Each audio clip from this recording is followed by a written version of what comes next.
Fala pessoal, beleza? Tudo bom? Espero que esteja todo mundo bem. Essa semana a gente começa uma nova fase dos nossos encontros. A gente vai começar a se encontrar semanalmente nesse mesmo horário, toda segunda-feira, 8 da manhã. Eu vou enviar para vocês um conteúdo para que a gente perca o menos possível durante esse período de quarentena. A gente continua sem saber até quando isso vai. A tendência é que se prolongue pelo menos por mais 15, 20 dias, talvez seja mais. E aí, eu vou, a partir de agora, começar a retomar um conteúdo que nós começamos a ver, mas não terminamos, que é esse daqui: orientação e localização no espaço geográfico. Quando a gente começou a conversar sobre esse assunto ainda lá na escola, nós vimos que o ser humano, assim que precisou se orientar e se deslocar pelo espaço, ele primeiro observou aquilo que ele tinha à sua volta, por exemplo, os pontos de referência. Só que isso nem sempre foi suficiente. E aí ele passou a observar os astros.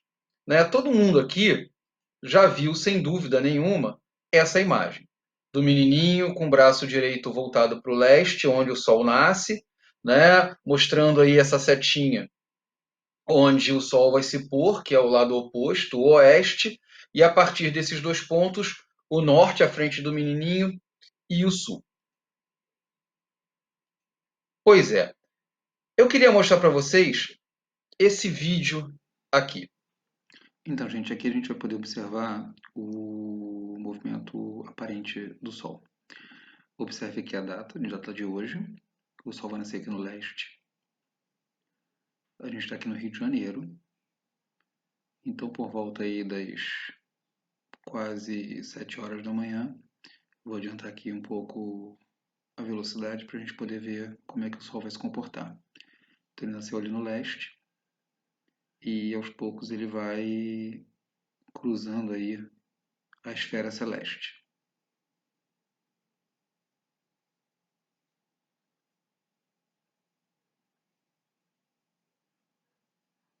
Então você consegue perceber que eu vou observando o movimento aparente do Sol até que ele começa a descer já no final da tarde na direção do oeste, que está aí.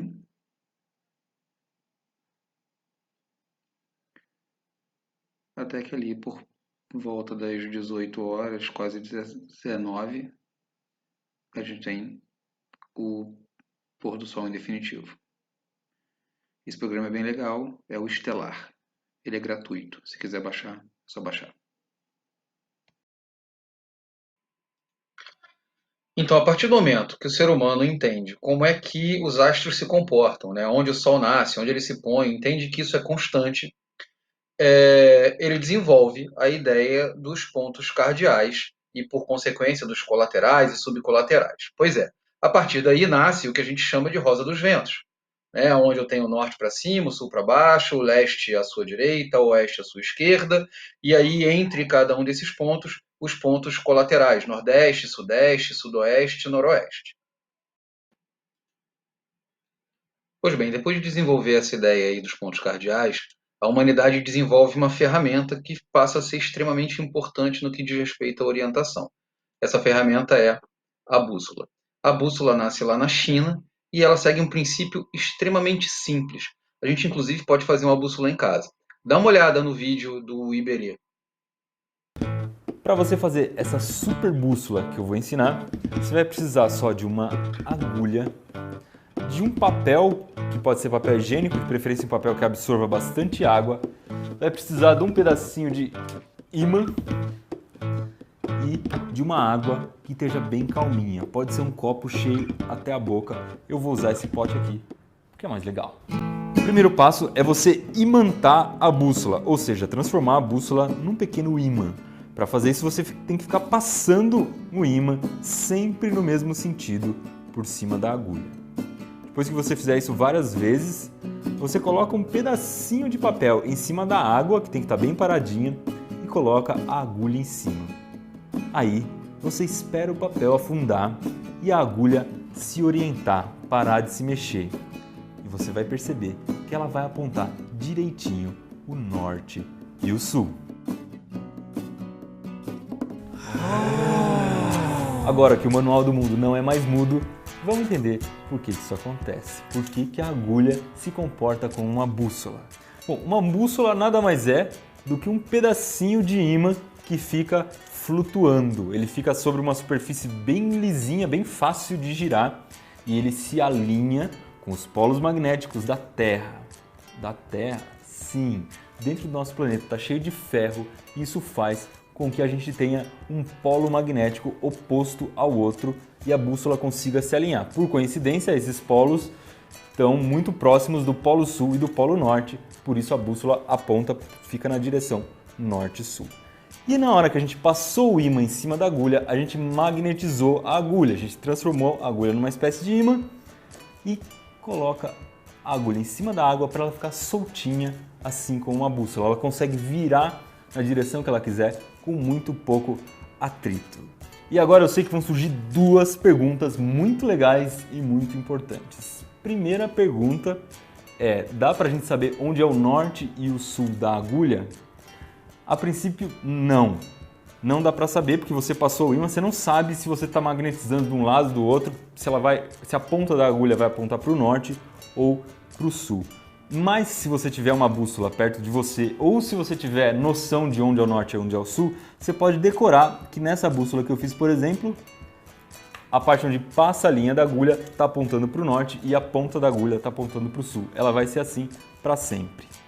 E se eu tivesse magnetizado de um jeito contrário, ia acontecer o contrário. A ponta ia apontar para o norte e a parte onde passa a agulha para o sul.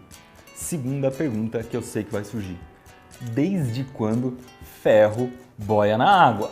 A agulha é feita de ferro e está boiando. Isso acontece por causa de uma propriedade da água que se chama tensão superficial. É uma espécie de película que fica em cima da água, que faz com que algumas coisas muito levinhas não afundem. Elas se prendem nessa película, por isso que você pode ver que algumas aranhas conseguem andar em cima da água. E uma coisa que eu já ia esquecendo de dizer é que para a bússola funcionar bem, você não pode colocar a bússola perto de um ímã e também perto de objetos que possam ser atraídos por um ímã. Você vai ver que a bússola vai ser influenciada pelo campo magnético desses objetos e vai apontar para o lado errado. E aí, gostou? O Iberê é legal, né? O Manual do Mundo é muito maneiro. Tenta fazer, depois você me conta como é que ficou. Voltando à bússola, ela continua sendo extremamente importante durante toda a sua história. Ela continua sendo importante até hoje, embora a gente tenha desenvolvido algumas outras ferramentas mais simples também, como o astrolábio, como o sextante, o octante. Depois eu mostro para vocês como é que eles são. Agora, o que há de mais importante nos dias atuais, no que diz respeito à orientação, é o GPS. GPS, que em português é Sistema de Posicionamento Global, ele funciona desde a década de 70. Num primeiro momento, obviamente, era militar. Hoje em dia isso está muito presente no nosso cotidiano. E ele começa com 24 satélites em órbita, lançando para os receptores aqui três informações: latitude, longitude e altitude. A gente vai falar um pouquinho sobre cada uma delas depois. Hoje em dia, com a evolução, esse sistema está extremamente preciso. A margem de erro é de mais ou menos uns 5 metros e já são mais de 70 satélites em órbita. Quando eu falei de latitude e longitude, na verdade, eles estão diretamente relacionados a uma outra ideia, que é a ideia de coordenadas geográficas. Para isso, preste atenção aqui nesse outro vídeo com uma apresentação do PowerPoint que eu montei. Oi, gente, durante a apresentação que eu montei, eu vou ficar aqui no cantinho minimizado, preste atenção na imagem, escuta bem o que eu estou falando. Do jeito que a gente está vendo a Terra aí, sem nenhum tipo de demarcação, fica difícil informar o endereço exato de um ponto qualquer na superfície da Terra. Por exemplo, se eu tenho um barco à deriva no oceano, ou se eu tenho alguém perdido numa floresta, como é que essa pessoa vai informar seu endereço correto? Até mesmo olhando assim, não tem como a gente, por exemplo, falar o endereço numa cidade, não tem como a gente localizar aí com exatidão, com facilidade. E aí, para facilitar isso, para tornar isso acessível a todo mundo, foi desenvolvido o sistema de coordenadas geográficas. Ele está baseado na ideia das linhas imaginárias que cortam a superfície terrestre. Vamos falar um pouquinho sobre elas. Existem dois tipos de linhas imaginárias. A primeira que a gente vai falar são os paralelos. Os paralelos, eles cortam a Terra horizontalmente. Preste atenção aí nessas linhas horizontais. Horizontal é deitado, né? A gente tem vários paralelos, nenhum deles tem o mesmo tamanho, e observe, eles não se encontram. Essa é a ideia dos paralelos. Linhas paralelas não têm pontos em comum. Você conhece 5 paralelos com nome, que são o Equador, o principal deles, aquele que divide a Terra no meio, é o maior deles, é o mais extenso de todos. Você também conhece os trópicos de Capricórnio e de Câncer, o Câncer que fica no norte e o Capricórnio que fica no sul. E você também conhece os círculos polares Ártico no norte e Antártico no sul. Esses outros aí, os trópicos e os círculos polares, eles servem principalmente para delimitar as zonas térmicas da Terra, e a gente vai falar mais sobre isso quando a gente estiver falando de estação do ano, quando a gente estiver falando de tempo e de clima. O paralelo do Equador divide a Terra em 2 hemisférios. O hemisfério norte, que pode se chamar setentrional ou boreal. Boreal você já ouviu falar quando escutou lá sobre a aurora boreal, que é um evento que acontece próximo ao círculo polar ártico, lá no norte. E hemisfério sul, meridional ou austral. Austral, a gente pode fazer uma relação com a Austrália, que traduzindo seria a Terra do Sul, né? Então, por isso, Austral e Austrália. Além dos paralelos, a gente tem também os meridianos. Os meridianos são linhas imaginárias verticais que, diferente dos paralelos, que não têm pontos em comum, os meridianos, todos eles se cruzam nos polos, né, nos polos geográficos da Terra. Então, lá no Polo Norte e lá no Polo Sul, a gente tem o cruzamento de todos os meridianos. O principal meridiano da Terra é o meridiano de Greenwich. Ele é utilizado como referência para as coordenadas geográficas e para uma outra ideia que são os fusos horários, que a gente vai falar depois. Todos os meridianos têm a mesma extensão, diferente dos paralelos, que são diferentes. Então tá aí, ó. Esse em vermelhinho é o meridiano de Greenwich.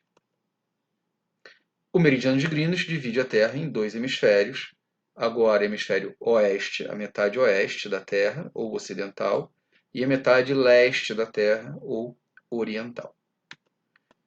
Paralelos e meridianos, então, são linhas imaginárias, horizontais e verticais, que estão nas representações cartográficas da superfície terrestre. Gente, vamos observar esse planisfério que está aqui. Ele está todo demarcado com as linhas horizontais e verticais, ou seja, com os paralelos e os meridianos. Esses são os únicos paralelos e meridianos que existem? Não. Na verdade, a gente pode demarcar com quantos paralelos e quantos meridianos a gente quiser. A gente só não deve fazer isso. Porque senão os mapas iam ficar extremamente poluídos, como eu estou mostrando aí na imagem. Olha aqui essa área onde os paralelos e os meridianos estão se cruzando, né, aqueles em excesso. Né? A Europa, por exemplo, fica incompreensível. Né?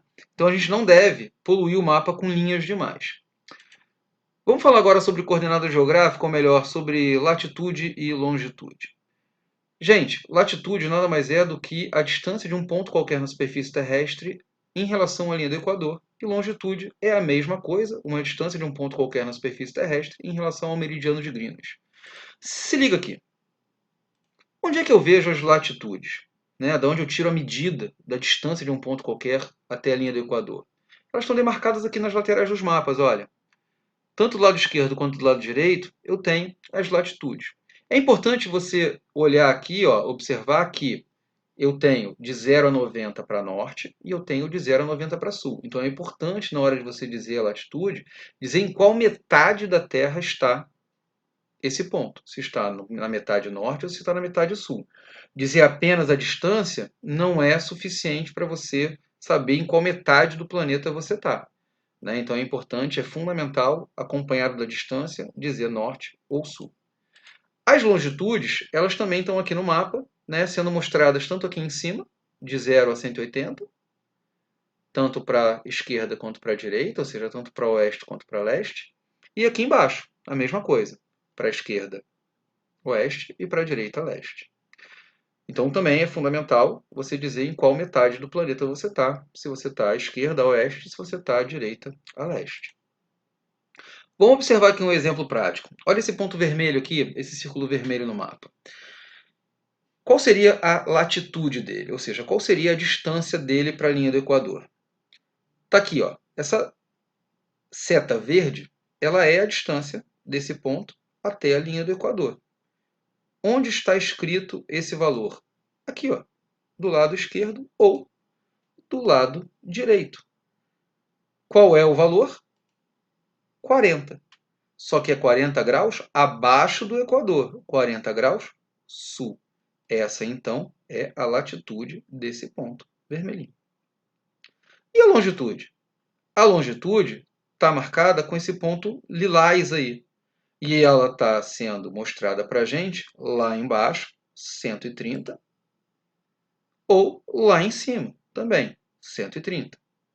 Portanto, 130 graus é a longitude desse ponto, ou a distância desse ponto até Greenwich. É importante você dizer que esse ponto está no hemisfério oeste, né, do lado esquerdo do meridiano de Greenwich. Então tá aí. As coordenadas geográficas desse ponto são 40 graus sul, a latitude, e 130 graus oeste, a longitude.